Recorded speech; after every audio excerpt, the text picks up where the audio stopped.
The Cardinals bounced back from a Week 1 loss in a big way with a 42-16 redemption win against the University of Redlands. They hope to carry that momentum into next weekend as they make a trip up north to the University of Wisconsin Stout. There's only one place you can catch all the Cardinal football action, right here on the Red Zone.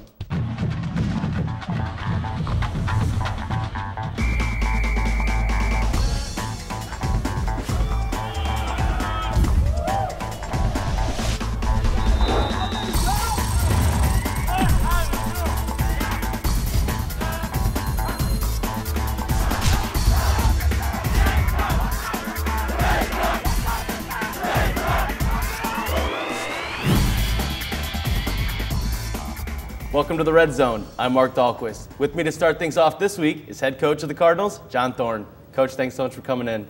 You're welcome, Mark. Glad to be here. And I bet you're a little bit more glad this week after the Cardinals' 42-16 win over Redlands.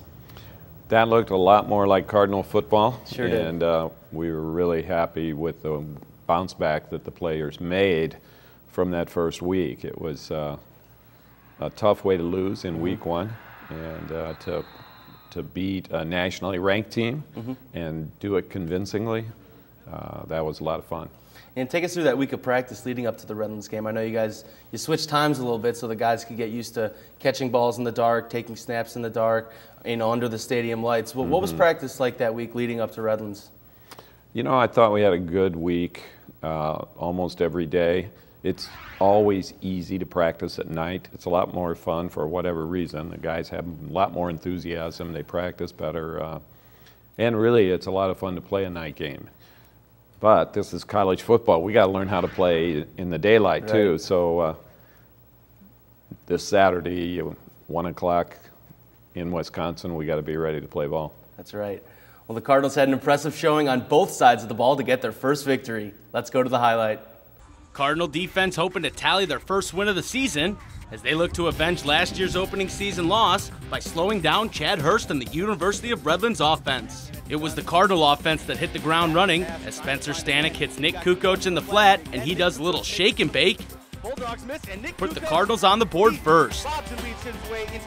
But Hurst and the Bulldogs respond on the ensuing drive as he hits Aaron Atkins on 3rd down for a 9-yard gain to move the chains. Then facing a 4th down, Hurst will keep it himself and dive to move the chains, and he puts Redlands in the red zone.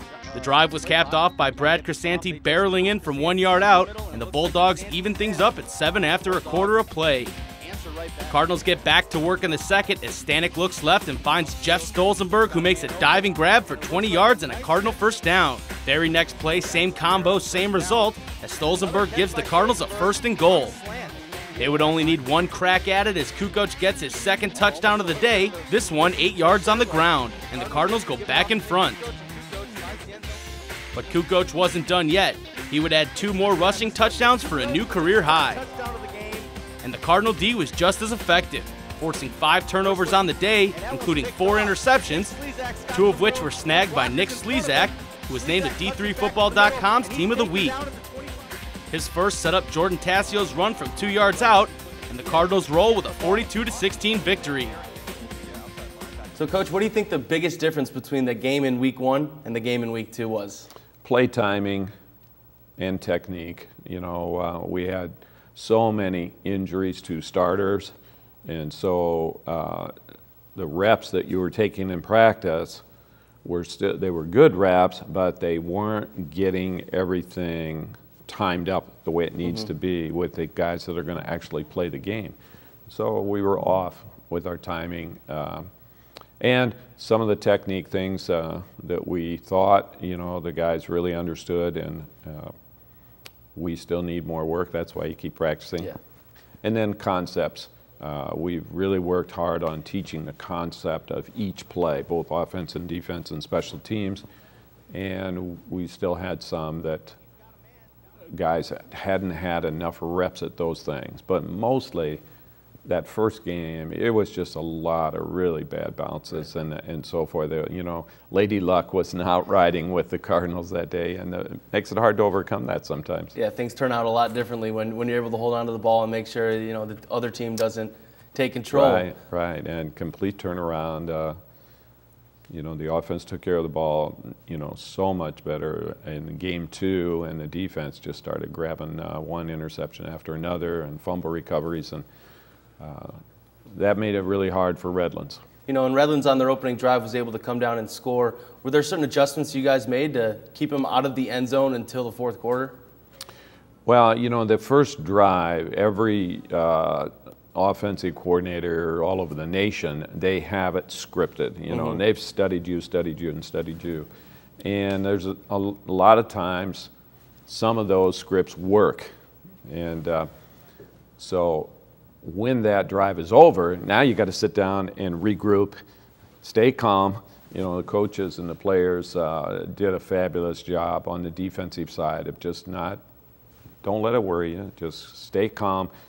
Let's adjust here now, you know what they're going to try to do. Because a lot of times they sort of give away what they're going to really try to do to your defense that very first drive, and now you can make your adjustments. And so the guys did a wonderful job. I think they only had like one more good drive the whole rest of the game. I believe it was maybe in the third or early in the fourth quarter, something like that, and it ended in a fumble, you know. Joey Orozco did a great job technique-wise, coming off, putting his helmet right on the football, and then Alex tripped over on it. So they really had 2 drives the whole ball game. And you expect every team to have at least 2 good drives against you. And the Cardinal defense does a nice job of getting a bunch of different guys in there, you know, mixing and matching and really keeping guys fresh, whether it's on the defensive line or in the secondary. How do you get so many guys on the same page when they're on the field? That's really tricky. And that's why we did this whole idea concept in our teaching. We worked a lot, not a lot, but somewhat differently than what we have in the last few years. Well, it is a long year, and it was good to see you guys get back on track. Yeah.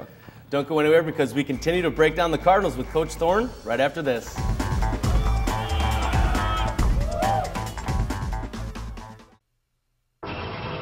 Yes, ready. Let's go get it.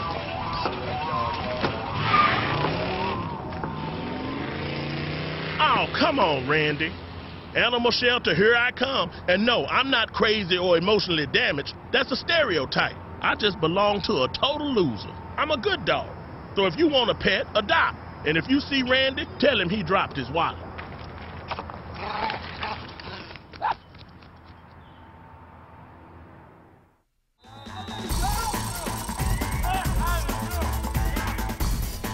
Welcome back to the Red Zone. With us still is head coach John Thorne. Coach, it was a big redemption win for the guys, especially after losing to Redlands last year. Did the players seem to have this game circled on their calendar? Coaches and players. Yeah, we definitely wanted to play a lot better than we did last year. And we learned last year that traveling that far to try and play a game, it's tough. It's hard on their bodies. It's we were exhausted. They were dehydrated. They were just really worn out in the second half. And so we sort of were hoping that that might be the same thing that they would have to go through coming out here, and I assume they did. But we also wanted to finish. We worked all week on getting in the red. You know, our end zones are painted red, and all the fun things happen in the end zones. You know, the green stuff is still a lot of fun to watch, but if it doesn't end up in the end zone, what good was that drive? That's right. And so the guys really bought into it, and oh my gosh, that was one of our best games of finishing in the red zone and actually putting it into our nice big red end zones. And defensively, the same thing. They wanted to finish. Last year they completed a bunch of passes on us in the second half. And they came back, and we just needed one play any time in the second half, and it just didn't quite happen. We were inches away, you know, but it didn't happen. Well, this year they wanted to slam the door on the passing game. You know, we put a lot of pressure on the quarterback, and the defensive backs had their hands on lots of footballs. You know, we caught 4, but we knocked down a bunch more besides that. It was a huge improvement over what had happened a year ago. And they're still a very good team. They had almost every player back on offense. You know, the quarterback, the receivers, the running back. I mean, for our defense to play like that was great, and then to see the offense finish and put every single one 6 points.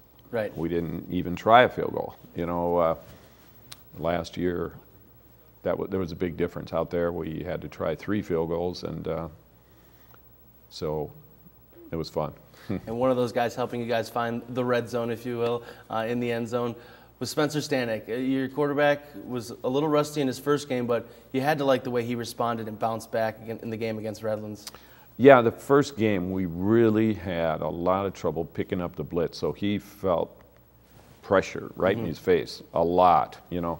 Plus the whole nervousness of getting back to that starting quarterback position and everything after being off for a while, and so I really felt sorry for him. I felt so bad that, you know, things didn't work out better, but he was 12 for 16.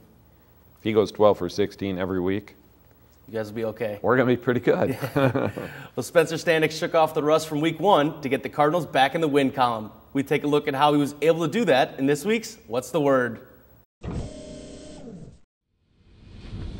Well, I mean, he practiced. He was working his butt off all week, and we're all on his side.